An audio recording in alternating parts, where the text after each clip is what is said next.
Bonjour à toutes et à tous. Bienvenue pour ce webinaire organisé par Webikeo et Gérézo. Donc, je suis Hervé Rioche, responsable marketing chez Gérézo. J'ai le plaisir de vous accueillir ce matin pour ce webinaire. Vous êtes 62 personnes en ligne actuellement. On va accueillir, je pense, de nouveaux participants au cours des premières minutes. Donc, un webinaire sur le thème du recrutement de stagiaires et d'alternants. Donc, une thématique qui intéresse beaucoup de professionnels RH en ce moment. Pour commencer, quelques mots sur Gérézo. Donc, il y a le plaisir de vous convier pour ce webinaire. Donc, Gérézo, pour les personnes qui ne nous connaissent pas, donc, nous sommes un organisme de formation présent depuis 40 ans, donc sur les thématiques RH qui vont du recrutement, de la formation à la mobilité internationale en passant par le droit social, également des thématiques en management, développement personnel. Donc, nous proposons des formations inter- et intra-entreprises, des prestations de conseil et toute une gamme d'ouvrages en édition. On propose à peu près 75 nouvelles parutions par an sur les thématiques RH, management, développement personnel. Donc, tout récemment, nous avons déménagé notre espace formation. Nous sommes maintenant présents place de Catalogne à Paris, dans un environnement assez prestigieux pour vous recevoir en formation. Et donc, l'objectif de ce matin, c'est de vous donner un petit peu d'expertise de Gérézo à travers ce webinaire, donc qui sera animé par Marie-Françoise Ozedin, qui est consultante en RH pour Gérézo. Donc, Marie-Françoise va se présenter, va vous donner les détails techniques de ce webinaire, qui va durer à peu près 1 heure. Et on vous invite à poser toutes vos questions à travers le chatter. Voilà. Kelly sera également avec nous pour répondre à vos questions techniques, pour prendre vos questions techniques à travers le chatter, et Marie-Françoise y répondra en fin de webinaire. Donc, je vous souhaite un bon webinaire avec Marie-Françoise, à qui je donne la parole immédiatement. Bon webinaire à vous. Merci Hervé. Bonjour à tous, bienvenue. Quelques mots peut-être pour me présenter. Je vais aller un petit peu vite, voilà. Je repars en arrière, excusez-moi. En quelques mots, donc je suis consultante et formatrice dans le domaine des ressources humaines, surtout du développement RH. Et sur le thème du recrutement, j'ai une expérience opérationnelle assez conséquente puisque j'ai recruté dans des secteurs et des milieux variés et j'ai managé également des équipes de recrutement. Et aujourd'hui, je forme et j'accompagne les entreprises sur ces thématiques et sur la gestion des compétences au sens large. Par rapport à ce webinaire, alors les objectifs, le thème donc c'est recruter des stagiaires, des alternants. Les objectifs qu'on s'est fixés, c'est que vous puissiez avoir quelques idées sur les spécificités de ce type de recrutement. Le recrutement, c'est un art difficile, c'est pas une science exacte, donc on essaye de réduire les risques au plus. Et sur les stagiaires alternants, c'est parfois compliqué parce qu'on n'a pas beaucoup de prise en termes d'expérience opérationnelle et professionnelle. Donc, nous prendrons aussi en compte les différences intergénérationnelles et regarder de plus près les attentes de cette fameuse génération Z que vous allez rencontrer en termes de profil et voir comment ajuster votre processus et puis vos techniques de recrutement. Il y a celles que vous utilisez peut-être de manière classique pour pouvoir être un peu plus efficace ou efficient. Et le dernier point que nous aborderons, ça sera l'intégration, comment impliquer, comment bien intégrer ces jeunes profils. Alors, comme l'a dit Hervé, le webinaire va durer environ 1 heure. Je vais vous apporter quelques éléments et quelques éclairages pendant 45 minutes environ. Et puis, je garderai du temps à la fin pour vos questions que vous pouvez poser au fur et à mesure, mais que je traiterai à la fin. Alors, pour commencer, un petit sondage, si Kelly veut bien le lancer, et pour parler un peu chiffres, pour voir l'état des lieux du nombre de recrutements que vous avez réalisés vous-même en 2020. Puis je vous donnerai quelques chiffres également sur les recrutements qui ont été réalisés sous le format de l'alternance essentiellement. Kelly, je ne sais pas si le sondage est lancé.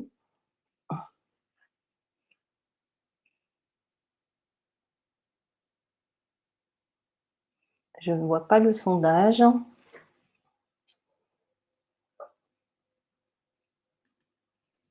Je ne sais pas s'il apparaît.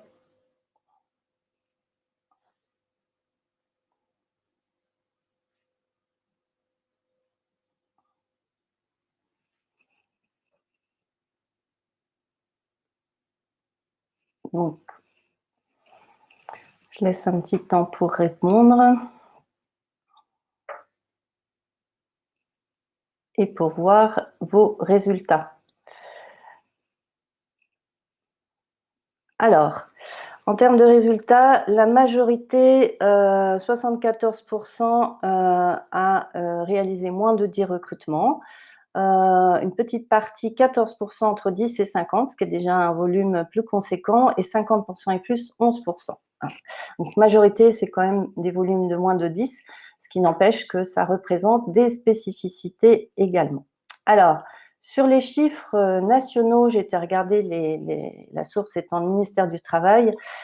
L'alternance en 2020 a connu un bond énorme, assez historique, puisque ça représente une progression de 40%.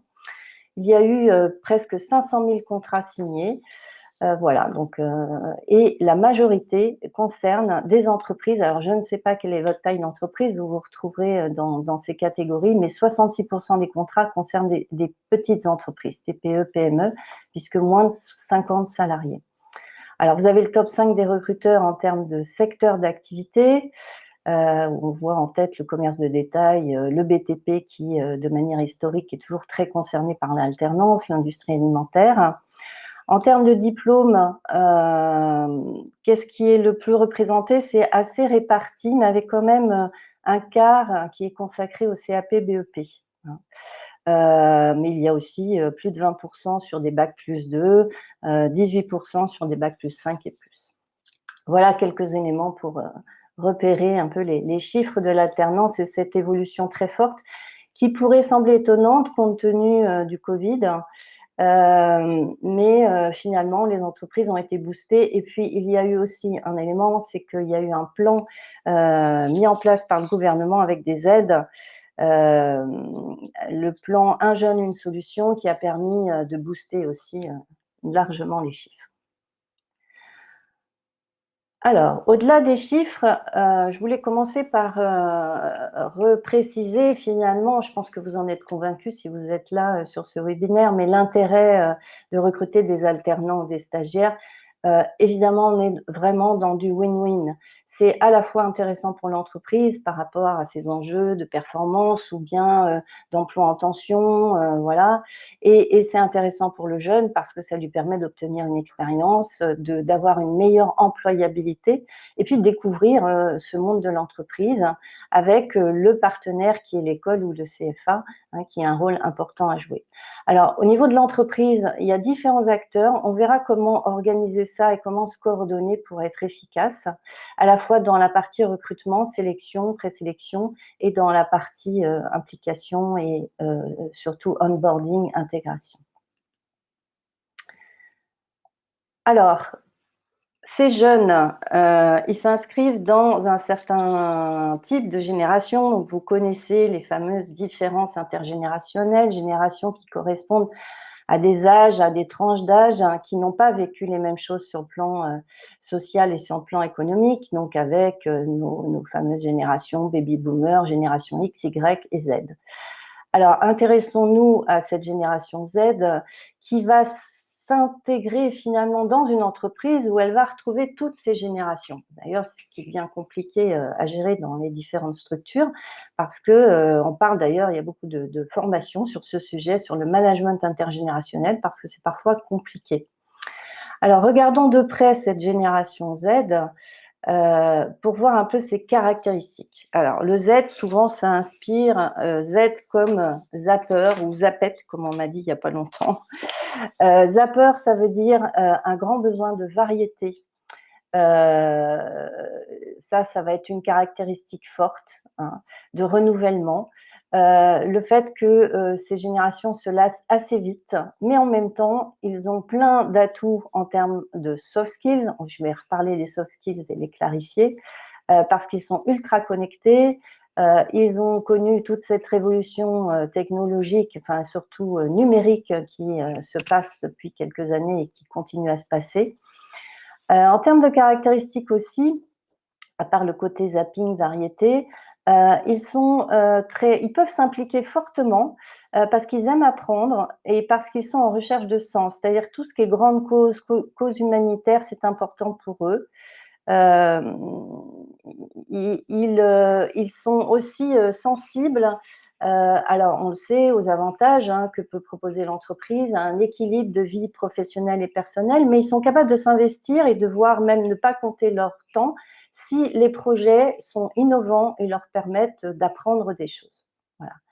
En revanche, ça présente des risques pour l'entreprise, notamment ce côté zapping, c'est des risques des difficultés de fidélisation. C'est pas le contrat CDI qui va les faire vibrer. Ils sont plutôt ouverts à différents formats, d'ailleurs, de collaboratifs. Donc la difficulté, ça va être de les garder finalement à l'issue de leur période de stage ou de leur période d'alternance. Et là, ça sera par rapport au contenu peut-être des missions et à la variété qu'il sera possible de les retenir, et par rapport aux avantages et aux capacités ou aussi aux manières d'accompagner et de former. Donc là, ça va être important de prendre en compte ces caractéristiques. Alors maintenant, regardons le processus de recrutement. Le processus de recrutement, il est découpé classiquement en 6 étapes. Je pense que vous retrouvez à peu près ce que vous faites en matière de recrutement, depuis l'analyse du besoin jusqu'à l'intégration et le suivi des alternants ou du stagiaire. Tout dépend ensuite qui fait quoi dans l'entreprise et comment vous vous organisez. En tout cas, ce processus, on va regarder un peu les spécificités sur les recrutements des jeunes générations. Il faut qu'il soit rapide, ça c'est le conseil que je vous donne, et digitalisé si possible, parce que ça leur plaira aussi davantage. Rapide, ça veut dire qu'il ne faut pas qu'il y ait 15 entretiens et qu'au bout de X semaines, on se décide enfin, parce qu'en général, ils ont déjà pris leur décision, ils sont partis ailleurs. Donc ça, c'est quelque chose que vous rencontrez certainement classiquement en recrutement, mais alors là, pour le coup, il faut être encore plus rapide. Donc ce que je vous propose, c'est de balayer ces différentes étapes. On va commencer par la première étape qui est l'analyse du besoin.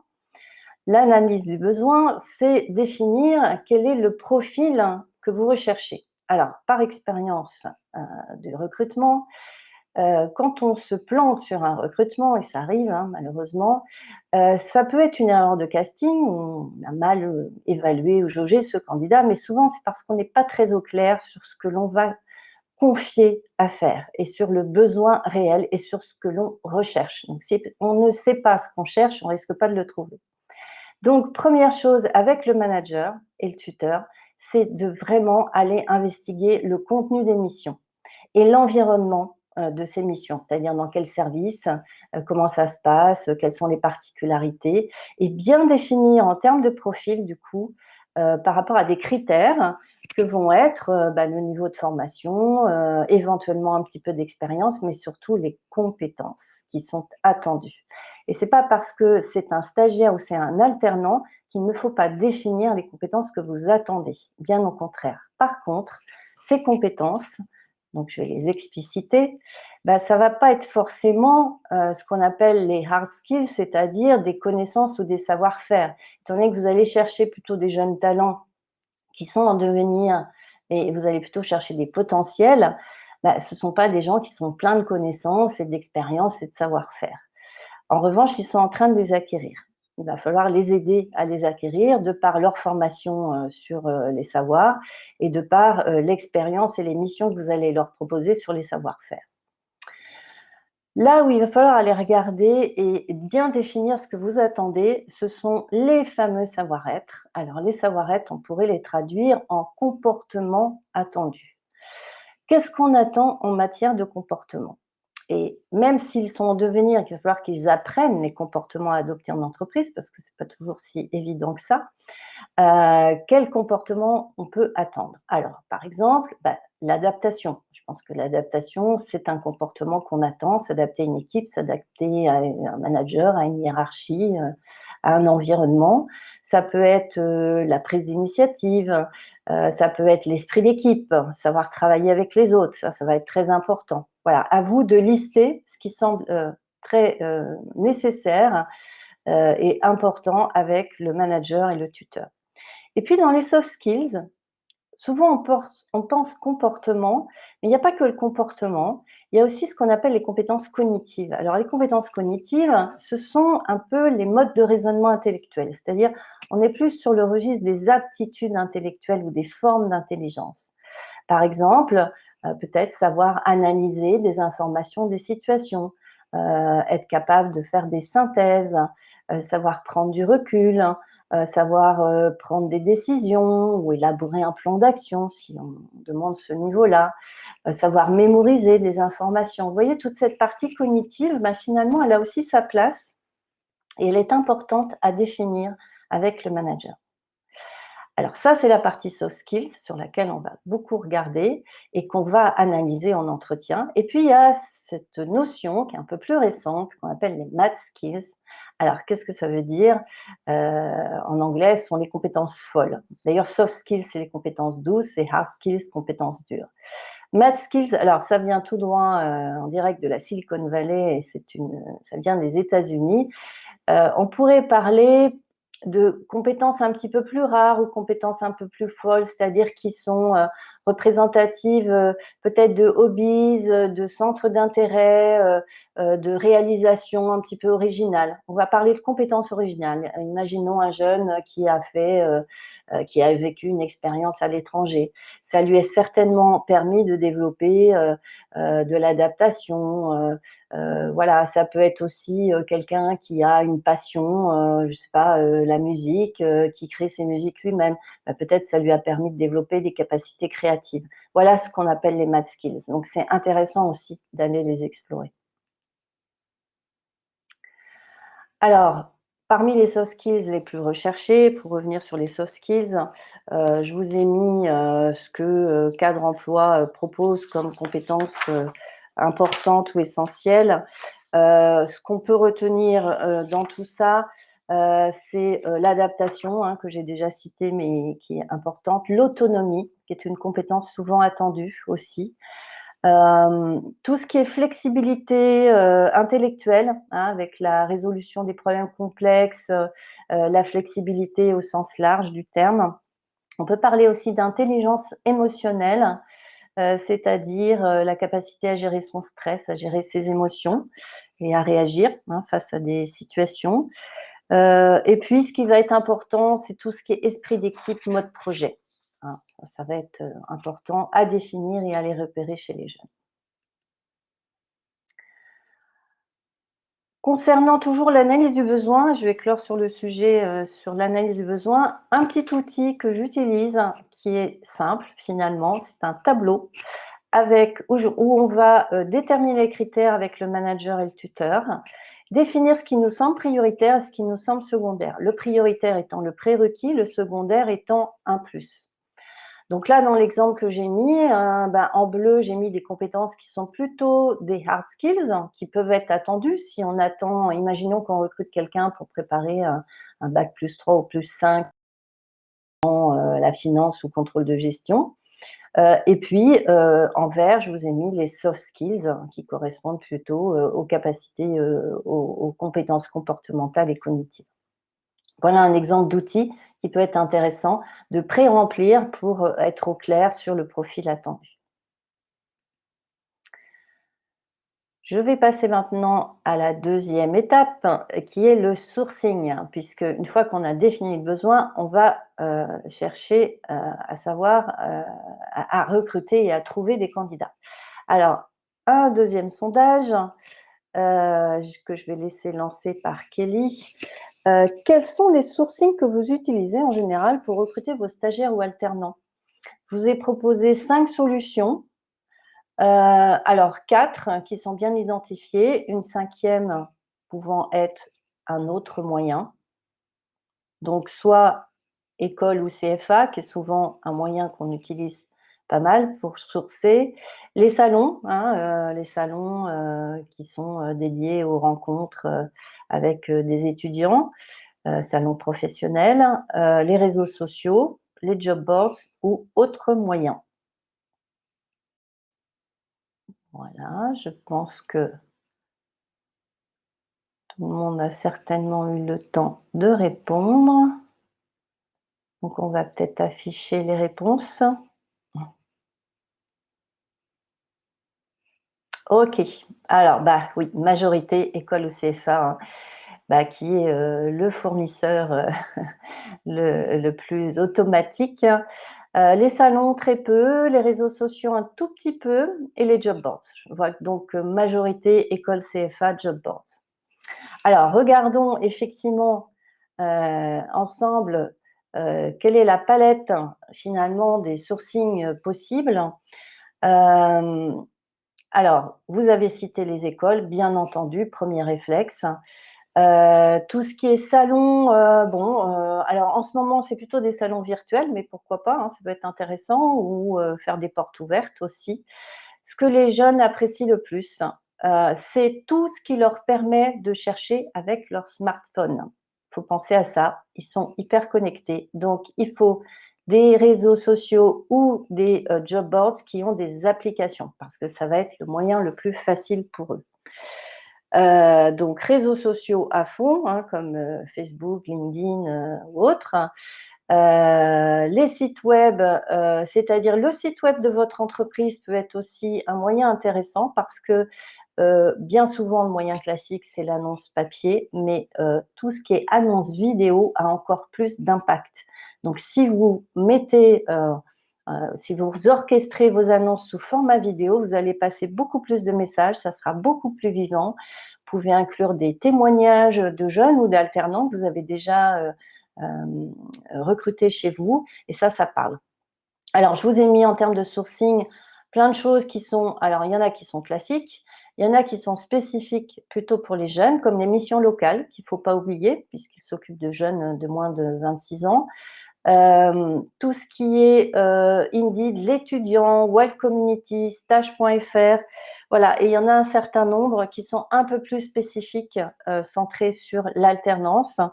Il y a même aussi le portail du gouvernement, hein, sur l'alternance, qui propose aussi des offres d'emploi. Donc, tout dépend des difficultés que vous avez ou pas. Si vous recevez moult candidatures, c'est pas la peine d'élargir. Par contre, si vous avez du mal, des difficultés à obtenir des candidatures, n'hésitez pas à élargir votre mode de sourcing. Alors après le sourcing, l'étape suivante, c'est la présélection, c'est-à-dire que les candidatures arrivent. Que faire de ces candidatures? Comment les trier, hein, ce qui est souvent la question. Alors, 3 modes de présélection qui sont intéressants, à mon sens, et qui sont adaptés sur des sourcings, surtout quand on a du volume à recruter. Imaginons que vous avez beaucoup de stagiaires et d'alternants, et qui vont être intéressants pour différentes raisons. Alors, je vais commencer par le job dating. Job dating, c'est quoi? Le principe, c'est de rencontrer, alors soit sur un salon, soit en virtuel, hein, on peut organiser ce salon en virtuel, d'organiser des rencontres très très courtes. C'est-à-dire que le format, c'est 5-7 minutes, hein, de dialogue et d'échange pour juste se faire une première idée du candidat. Donc, il va falloir être très très rapide dans le questionnement, avoir un questionnement systématique, de même qu'on le reverra dans l'entretien vidéo différé. Donc, ça peut être des questions simples, hein, c'est de se présenter en 1 minute maximum, c'est d'expliquer ce qui intéresse dans le cadre du contenu d'émission ou dans le secteur de votre activité d'entreprise. Pourquoi l'alternance? Qu'est-ce qui attire le jeune dans l'alternance? Ou une autre question type ou question clé. Donc ça, c'est un mode de présélection qui permet d'aller vite, qui permet aussi de créer un contact et de rencontrer l'entreprise. Et ça permet déjà de commencer à valoriser aussi ce qu'on appelle la marque employeur, c'est-à-dire l'image de l'entreprise. Autre moyen, l'entretien vidéo différé, qui est une méthode qui se développe de plus en plus. Alors là, il faut passer par des prestataires et par des plateformes. Le principe, c'est quoi? Vous envoyez quelques questions, hein, c'est 4-5 questions, qui vont être les mêmes pour tous, donc on est dans l'égalité des chances du coup. L'intérêt aussi, c'est que ces questions vont être posées au candidat et qu'il va pouvoir s'enregistrer lui-même sous format vidéo. Il a plusieurs essais possibles, et donc avec un peu moins de stress que l'entretien face à face. Et ensuite, vous analyserez les réponses, qui vous permettra de faire un premier tri et de voir qui vous comptez rencontrer en entretien face à face. L'entretien collectif, c'est encore un autre format. bon, que certains connaissent peut-être déjà, qui permet de faire venir tout un tas de candidats tous autour de la table. Donc, ça peut être entre 10, 20, voire un peu plus si vous le souhaitez. L'intérêt, c'est qu'on gagne du temps pour pouvoir présenter l'entreprise, peut-être présenter une petite vidéo, avoir un témoignage d'un jeune alternant, faire un tour de table pour voir déjà un petit peu quelles sont les motivations et en profiter si vous utilisez des tests, de les faire passer tous ensemble, voire aussi de proposer des mises en situation collective autour d'une problématique à gérer et pour observer les comportements et les fameuses soft skills. Donc ça, c'est un moyen qui peut être complémentaire et intéressant. À vous de voir dans votre process qui est le plus adapté. Donc là, ce sont des outils de présélection. Alors, passons à l'entretien. L'étape de l'entretien face à face.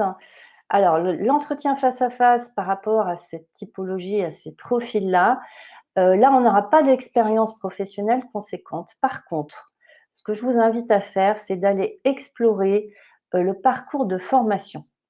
Ce parcours, il est en cours et peut-être explorer les choix d'orientation qui ont été faits jusqu'à maintenant, voir ceux qui sont en train de se faire.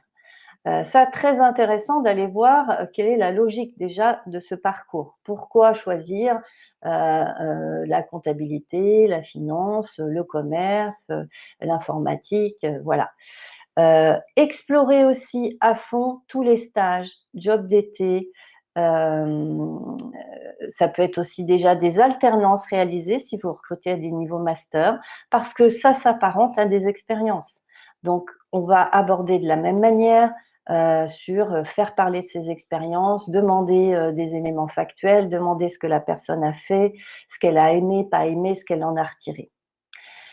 Un autre sujet, alors attention, à prendre avec particularité, les centres d'intérêt, attention au respect du cadre légal.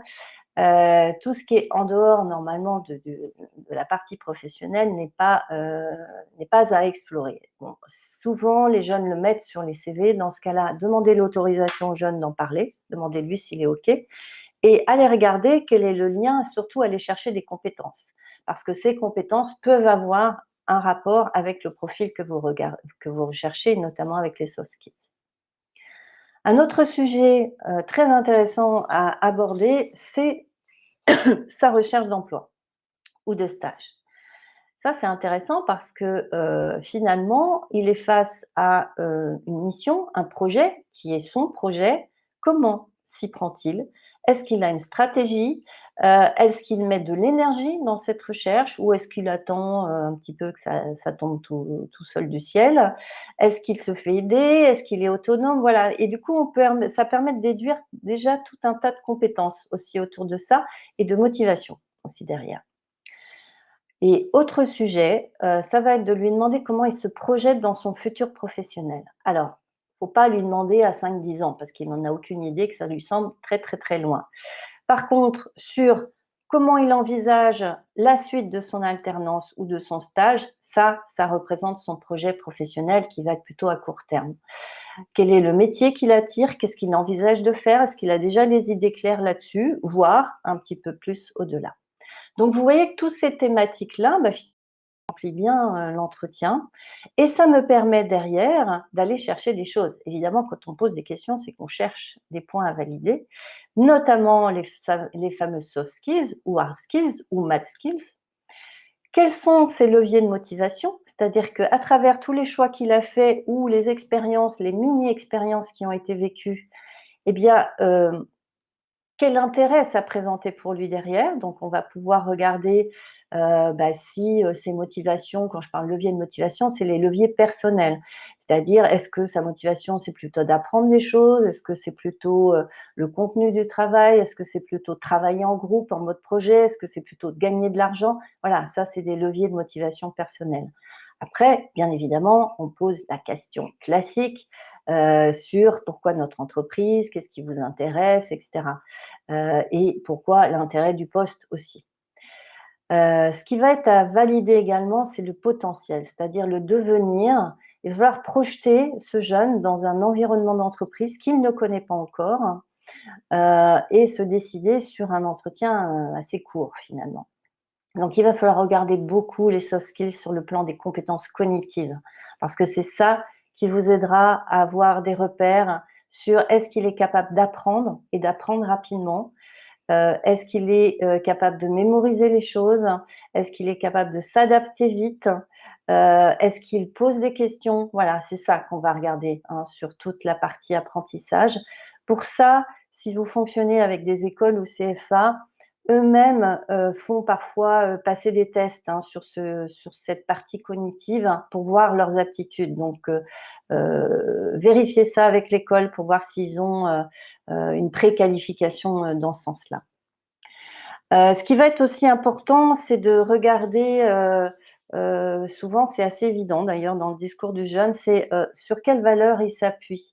Alors les valeurs, c'est quelque chose d'un petit peu subtil, mais les valeurs, c'est des bases en fait, c'est un peu notre socle à tous. Qu'est-ce qui est important pour lui hein, et ça se retranscrit souvent dans le comportement. Donc on en revient encore aux soft skills. Hein. Et la projection future, je l'ai évoqué tout à l'heure. Donc ça va être les grands points clés de l'entretien et les sujets abordés. Vous pouvez, en plus de ça, compléter l'entretien par un certain nombre d'outils hein, et de méthodes de recrutement. Je ne vais pas rentrer dans tout le détail, mais bien sûr, si vous avez des tests, alors ça peut être des tests cognitifs hein, pour le coup, ou des tests de personnalité. Ça permet d'apporter un éclairage complémentaire, mais ce ne sont que des outils. L'entretien, il est essentiel. Les outils complètent l'entretien hein, et apportent un éclairage complémentaire. Et puis, il y a aussi quelque chose que j'évoque parce qu'il est assez utilisé, alors plutôt dans les grands groupes parce qu'il nécessite quand même des moyens. C'est ce qu'on appelle le serious game. Je ne sais pas si vous connaissez ce principe. Alors, ça plaît beaucoup aux générations Z. Pourquoi? Parce que c'est de la vidéo, encore une fois. En fait, il s'agit d'un jeu vidéo, mais un jeu sérieux, qui confronte le candidat qui a un petit personnage, un petit avatar et qui se retrouve confronté à différentes situations. Et ces situations, il va être amené à faire des choix. Donc à travers finalement ce serious game, eh bien, on peut repérer pas mal de soft skills qui peuvent compléter du coup l'analyse que vous aurez fait en entretien. Donc c'est un moyen finalement un peu ludique, mais en même temps sérieux, et qui permet de compléter votre évaluation des candidats et candidates. Alors sur l'entretien, pour compléter ce que je viens de dire, je regarde le temps, je pense que je suis dans le timing, quelques conseils, quelques clés. Alors, en termes de conseils, premier conseil, c'est de bien standardiser vos entretiens de recrutement. Standardiser, ça veut dire quoi? Ça veut dire avoir toujours la même approche et la même façon ou la même trame, si vous voulez, la même méthode. Parce que si vous abordez les choses différemment, alors je ne dis pas de poser les questions exactement à la minute près et de la même manière, ce n'est pas un questionnaire, hein, on est quand même dans un échange où on rebondit, on relance, etc. Mais si on aborde les choses différemment d'un candidat à l'autre, ben vous n'aurez pas les moyens de comparer leurs réponses. Du coup, ça induit pas mal de choses. Voilà, donc conseil standardisé, ayez une trame qui soit à peu près la même, avec des questions types aussi, hein, votre banque de données de questions, mais les questions, elles ne vont pas arriver au même moment. Hein, tout dépend de ce que vous dit et ce que vous livre le candidat. Point important, sans rentrer dans le détail de la méthode d'entretien, l'accueil, le démarrage. On parle effectivement de briser la glace. C'est important au démarrage de ne pas être trop dans le formalisme, surtout avec ce type de profil, d'être plutôt d'ailleurs, je sais pas, ça peut être prendre un café ensemble, évidemment, proposer un verre d'eau, avoir une petite discussion voilà, sur comment va la personne, si elle a trouvé facilement, ce qu'elle a fait sur ces dernières semaines. Voilà, c'est vraiment mettre le candidat en confiance, hein, l'accueillir, le mettre dans de bonnes conditions et en même temps, au moment de l'accueil, c'est quand même poser aussi, expliquer le cadre de l'entretien, hein, c'est-à-dire de quoi on va parler, comment ça va se passer, pour rassurer aussi ce candidat. Dans le cœur de l'entretien, ce qui est intéressant, on l'a vu, hein, les sujets abordés, je viens de l'exprimer, mais c'est aussi d'aller chercher des expériences positives, c'est-à-dire faire parler le candidat sur des choses sur lesquelles il a trouvé du plaisir. La notion de plaisir est importante et qui lui a plu. Donc, c'est-à-dire, bah, racontez-moi, tiens, parmi vos stages ou votre alternance, est-ce qu'il y a un projet ou une expérience ou un sujet qui vous a particulièrement plu? Pourquoi faire parler d'expériences positives? D'abord parce que ça met en confiance, déjà, et d'autre part, dès qu'on a vécu une expérience positive, en fait, on a forcément mis en œuvre des compétences. Et du coup, ça permet de tirer le fil des compétences qui ont été mises en œuvre et des talents qui sont derrière. Et en même temps, si cette expérience était positive, c'est que ça correspond à des besoins ou à des sujets qui font vibrer la personne. Du coup, vous trouverez également les leviers de motivation. Donc voilà, c'est une bonne technique pour aller chercher tout ça. Pourquoi pas aussi proposer des mises en situation que vous aurez pendant l'entretien, que vous aurez préparé avec le manager, le tuteur. Alors, tout dépend si vous faites les entretiens avec eux, sans eux, avec le manager, est-ce que vous êtes à deux ou est-ce que c'est d'abord vous ou après le manager ou inversement, peu importe. Mais les mises en situation, c'est lui exposer une situation qu'il pourrait rencontrer dans son futur poste et lui demander bah, comment il ferait pour résoudre une problématique ou autre. Évidemment, sur l'entretien, j'allais dire évidemment, on met en œuvre de l'écoute active. Alors, l'écoute active, en quelques mots, c'est déjà la clé des entretiens de recrutement, c'est de poser des questions ouvertes. Alors, tout le monde sait ce que c'est qu'une question ouverte, hein, c'est pas de réponse oui ou non, mais dans la pratique, quand on s'observe, eh bien, on s'aperçoit qu'on ne pose pas toujours des questions ouvertes. On pose des questions induites ou des questions alternatives, voilà. Donc la question ouverte, il faut bien travailler vos questions, bien les formuler de manière ouverte et surtout aussi apprendre à se taire et à écouter. C'est ça l'écoute active, c'est-à-dire, ne pas intervenir ou poser, plein de questions à la fois, prendre le temps d'écouter. La posture, bah, c'est lié à l'écoute active, c'est aussi, être simplement, dans la bienveillance et dans le sourire, accueillir avec le sourire, et la posture idéale, souvent, je l'appelle la neutralité bienveillante. On peut être souriant, neutre, prendre du recul, mais être dans la bienveillance pour accueillir la parole de l'autre, parce que le but du jeu de cet entretien, et quel qu'il soit, hein, c'est de faire parler votre candidat. Plus il parle, plus vous aurez de matière et plus vous pourrez faire du tri et en déduire des choses. Et dernier point en termes de tips sur l'entretien individuel, c'est bien entendu d'inviter votre candidat à poser des questions. Par contre, lui dire à quel moment de l'entretien vous prévoyez ces questions, parce que ces questions, c'est intéressant d'abord de voir quelles questions il a et s'il en a. Ça donne aussi des indications.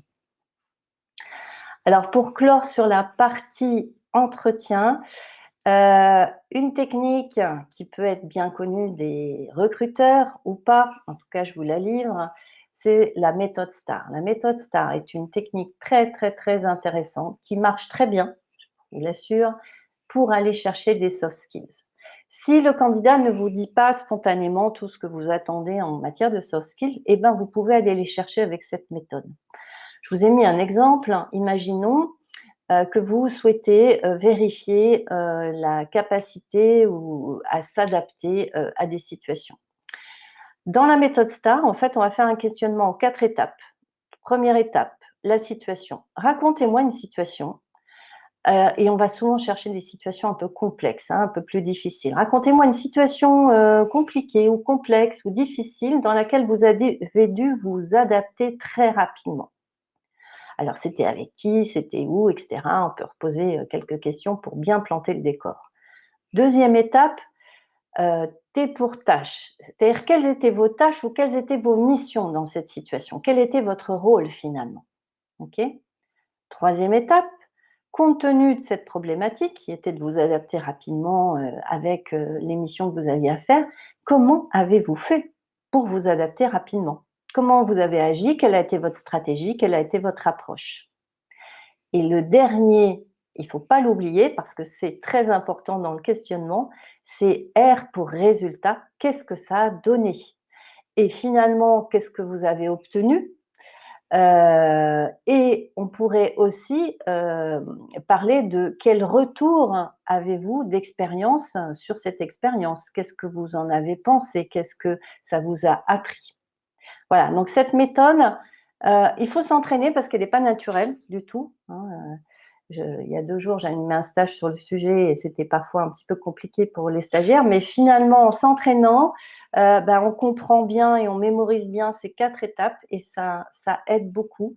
Donc pour tout ce qui est soft skills, l'esprit d'équipe, l'adaptation, l'initiative, l'analyse, la résolution de problèmes, voilà, vous pouvez l'utiliser pour aller chercher ces soft skills, si vous n'avez pas les réponses spontanément par le candidat. Alors, maintenant qu'on a vu la partie entretien, il y a un moment donné, vous allez aborder bien évidemment à la fin de l'entretien la présentation de l'entreprise et du poste. Ce qui va être important, c'est aussi que vous fassiez passer vos messages sur ce que vous attendez, bien sûr, en termes de contenu, et ça c'est peut-être le manager qui va l'expliciter, mais c'est aussi profitez-en pour valoriser votre marque employeur, hein, c'est-à-dire votre image, qui vous êtes, hein, et pour favoriser aussi ce qu'on appelle l'expérience candidat. Il faut qu'il ait une expérience positive de votre entretien. Donc, pourquoi pas lui parler de témoignages, ce qu'on appelle du storytelling, c'est-à-dire vous pouvez témoigner vous ou apporter le témoignage de jeunes alternants qui sont rentrés chez vous. Pourquoi pas sous format vidéo aussi, hein, parce que si cet entretien est en visio, c'est tout à fait envisageable. Faire une visite des locaux, parler des avantages, lister bien quel est l'intérêt de rentrer chez vous, quel est l'intérêt du poste, ça faut le travailler en amont pour avoir votre pitch tout fait. Et soyez très clair sur ce que vous attendez, sur ce que vous proposez et notamment sur les missions. Parce que si on est trop vague, finalement, c'est pas rassurant pour le jeune. Il a besoin, d'autant plus qu'il découvre l'entreprise, de bien comprendre ce qu'on attend de lui, ce qu'on va lui confier. On pourrait même parler des missions qu'on va confier au départ et qui pourraient évoluer par la suite. Voilà, donc profitez-en pour valoriser votre marque employeur. Au niveau de la prise de décision, je le répète, ça revient à ce que j'ai dit sur le processus, soyez rapide. Alors, ça ne veut pas dire lui sauter dessus et lui dire oui tout de suite, hein, faut quand même montrer que vous êtes des gens sérieux et que vous prenez le temps de la réflexion. Mais cette décision, elle doit être rapide. Respectez les engagements que vous prenez, c'est-à-dire si vous vous annoncez une réponse dans la semaine, c'est dans la semaine, c'est pas dans 3 semaines, mais prenez aussi le temps qu'il faut pour réfléchir. Alors, nous arrivons à l'intégration et je voulais terminer là-dessus pour vous donner quelques éléments. J'ai identifié 3 grandes périodes dans l'intégration finalement. Il y a le avant, le jour J de l'arrivée et ce avant, ce qu'on appelle le pré-boarding, il est important aussi. C'est-à-dire ce qui est important, c'est de garder le contact avec le candidat parce qu'ils sont volatiles, ces jeunes Z, et ils pourraient très bien, pendant cette période-là, avoir des propositions plus avantageuses. Donc n'hésitez pas à rester en contact avec le candidat par les moyens que vous trouverez, évidemment avec le contrat, etc., que vous allez lui faire signer, mais peut-être une visite des locaux, une première rencontre, etc. Le jour J de l'arrivée va correspondre ensuite à toute une période qu'il va falloir suivre de près, c'est la période d'essai. Alors la période d'essai, elle doit être suivie par les acteurs qui interviennent, puisqu'il y a un processus à mettre en place, que sont les tuteurs et managers. Et il va falloir suivre de près parce que si la période d'essai n'est pas concluante, il vaut mieux arrêter les choses bien avant que de se retrouver à devoir rompre un contrat d'alternance qui est plus compliqué. Donc la période d'essai, ça veut dire mettre en place des points de suivi, à la fois évidemment du tuteur qui va avoir un suivi très très proche, mais du manager parce que s'il ne le prévoit pas, il ne le fera pas, et aussi point de suivi de la part de la RH. Alors, pour améliorer l'intégration et la facilité, pensez à quelques outils, le mail de bienvenue. C'est important de montrer qu'on est attendu et qu'on est content d'accueillir. Mettez en place des parcours d'intégration, des kits d'intégration. Vous allez remettre à la personne toutes les étapes de son parcours, un petit cadeau de bienvenue et les entretiens qu'il aura tout au long du cours. Donc ça va être rassurant et ça va vous permettre de border tout votre système. Une fois que la période d'essai est terminée, le après, c'est tout le suivi du contrat, surtout si on est sur de l'alternance, ça peut durer 1 an ou 2 ans, où il va falloir faire un suivi de près sur la progression du jeune et sur l'acquisition des différentes compétences. Donc ça, c'est le job du tuteur qui doit en permanence transmettre, évaluer et alerter aussi le manager s'il y a des choses qui se passent. Alors sur la partie onboarding et sur la partie accueil, oh là, qu'est-ce qui s'est passé? Il y a mon PowerPoint qui a sauté. Je ne sais pas si c'est moi qui ai fait une bêtise. Kelly? J'étais en train de terminer sur l'accueil, donc désolée, nous n'avons plus voilà, ça va revenir. Alors là, je suis repartie en arrière. Voilà, merci.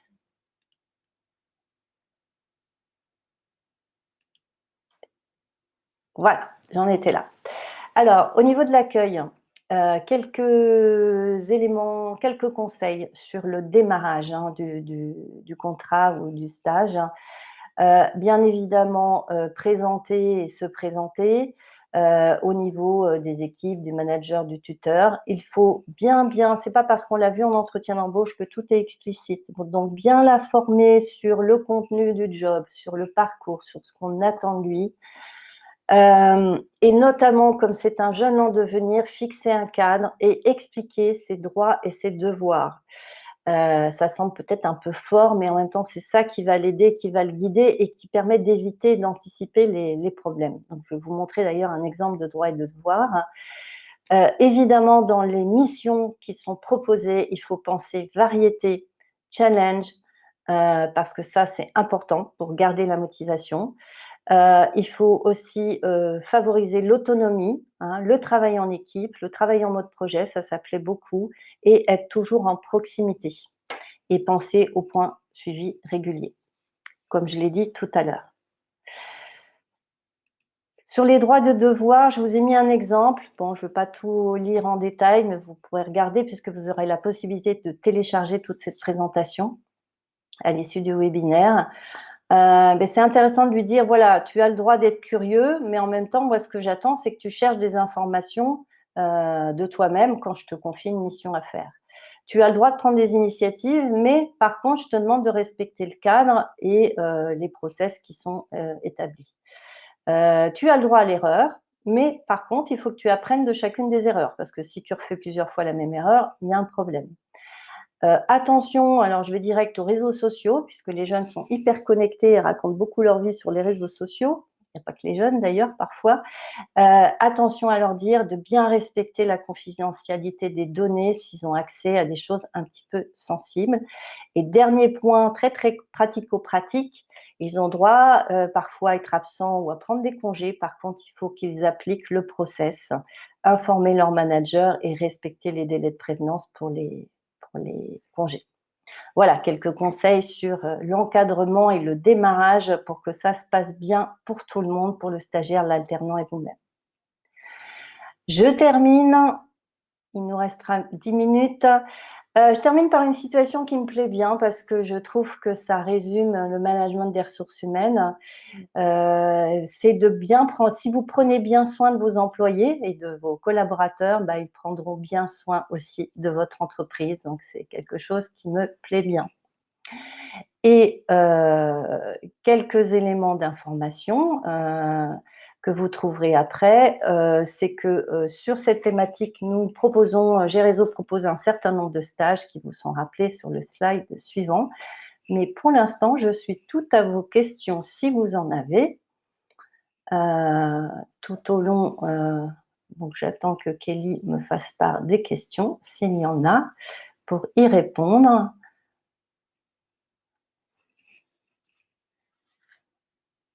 Parce que j'ai balayé tous les éléments que je voulais partager avec vous.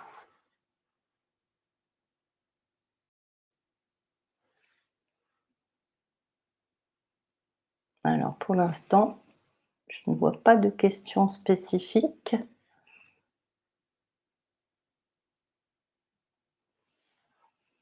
Kelly, tu peux me confirmer s'il y a des questions ou pas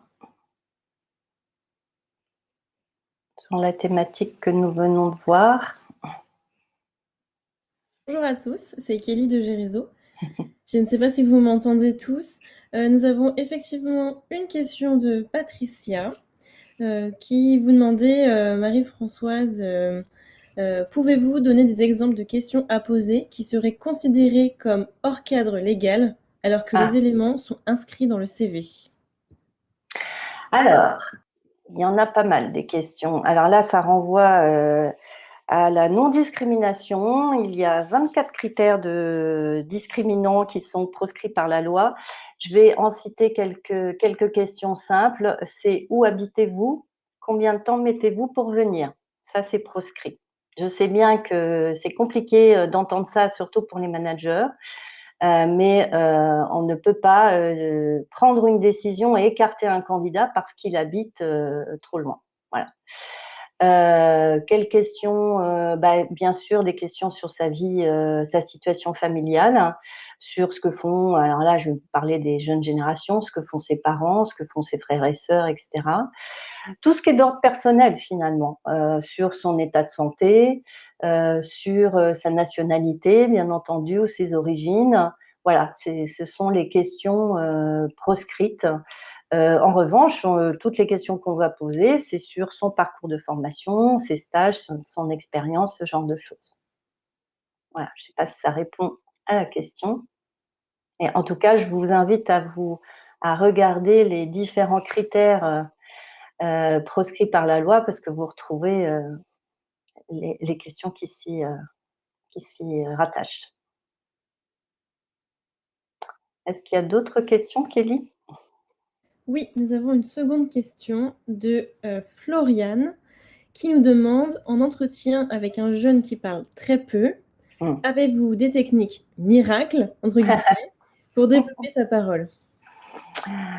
Alors, on en revient au conseil que je donnais tout à l'heure sur l'accueil, hein, et le démarrage de l'entretien. Il faut vraiment déjà peut-être ajuster, adapter son vocabulaire aussi, s'adapter à son rythme, à sa manière d'être. Mais c'est vraiment dans votre attitude, parce qu'il y a aussi une question de regard, hein. Plus on est dans la bienveillance, dans l'accompagnement, plus il aura envie de se livrer. Et d'autre part, technique d'écoute active que j'ai évoquée peut-être rapidement, poser des questions ouvertes.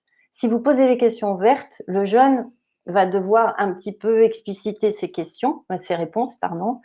Et il y a une autre technique qui est extrêmement efficace, c'est ce qu'on appelle la reformulation.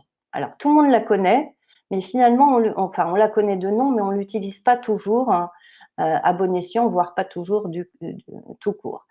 La reformulation, c'est reprendre de ce qui vient d'être dit et c'est faire le miroir à parole. C'est renvoyer ce qui vient d'être dit pour que, et c'est pas une question, hein, imaginons que le candidat vous dise, voilà, j'ai travaillé dans telle entreprise et j'ai fait un stage dans cette entreprise où on m'a confié un projet bidule machin. Il s'arrête là, s'il est très concis. Dans ce cas-là, je vais reformuler en disant, donc si j'ai bien compris, cette entreprise vous a confié un projet. Et simplement, je lui renvoie ce qu'il vient de me dire. Et forcément, ça a un double effet, cette reformulation, parce que d'abord, il va se sentir compris et entendu, ce qui est très rare, parce que c'est rare qu'on soit réellement écouté dans la vie, et dans la vie professionnelle aussi. Et ça va l'inciter, comme on lui renvoie ses paroles, ça va l'inciter à en dire davantage parce que il est toujours dans sa pensée et il va expliciter davantage sa pensée. Donc ça, c'est les moyens. L'écoute active, le mettre à l'aise, être dans l'accueil, la reformulation.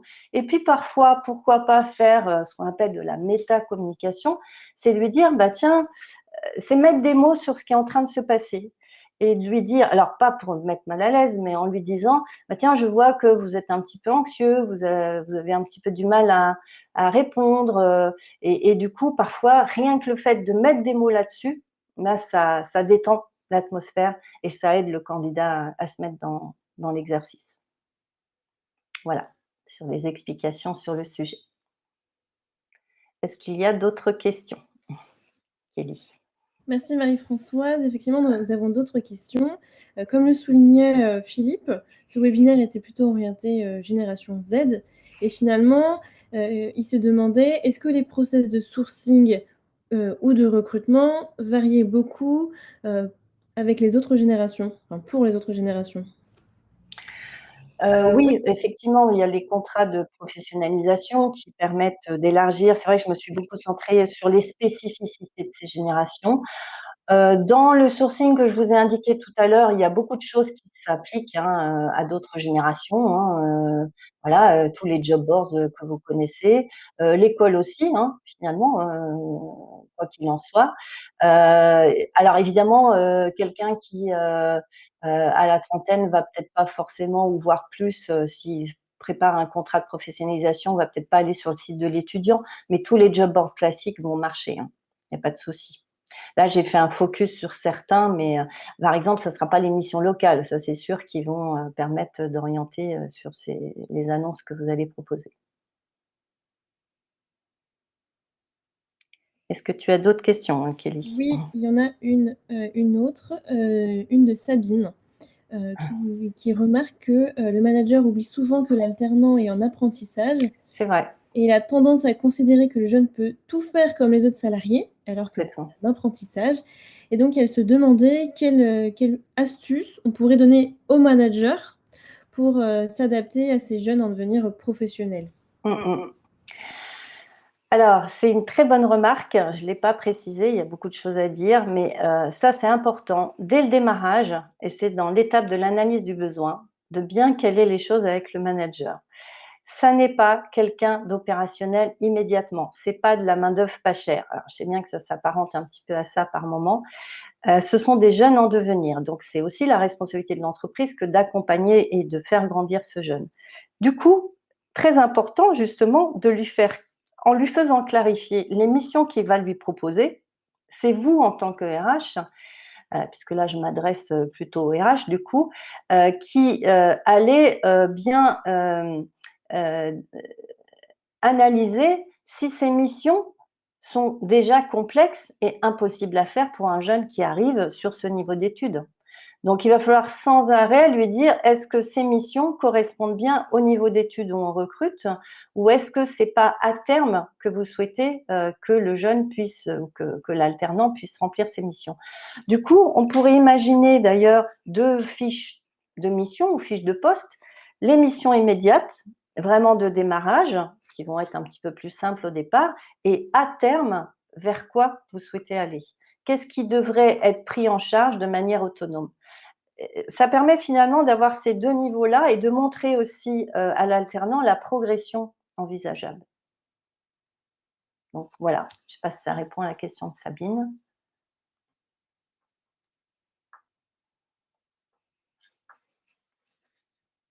Nous n'avons plus de questions pour le moment.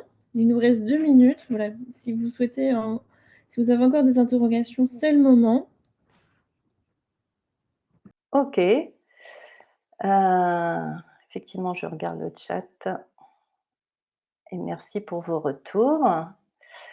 Alors, il y avait une question sur comment interagir avec l'école, je vois, à laquelle je n'ai pas répondu.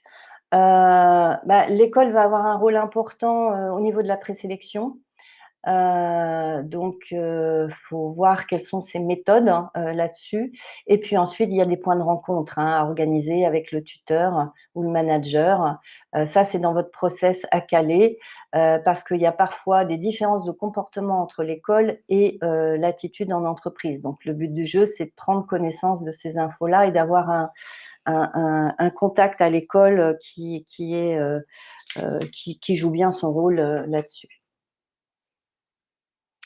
Voilà et donc comme, c'est, indiqué là, si vous souhaitez aller plus loin, il y a plusieurs, formations qui sont proposées sur la gestion de l'alternance, sur la partie plus contractuelle et plus juridique et puis, un stage que j'anime en direct qui s'appelle «Recruter et intégrer des alternants et des stagiaires». Le prochain aura lieu au mois de septembre. Voilà et un autre stage très intéressant sur, le manager l'intergénérationnel, qui est un sujet que nous avons abordé également. Voilà, en tout cas, j'étais ravie, de cet échange. Et j'espère que ça vous aura apporté des éclairages pour la suite et je vous souhaite de beaux recrutements. Voilà, à bientôt. Je laisse conclure, Kelly.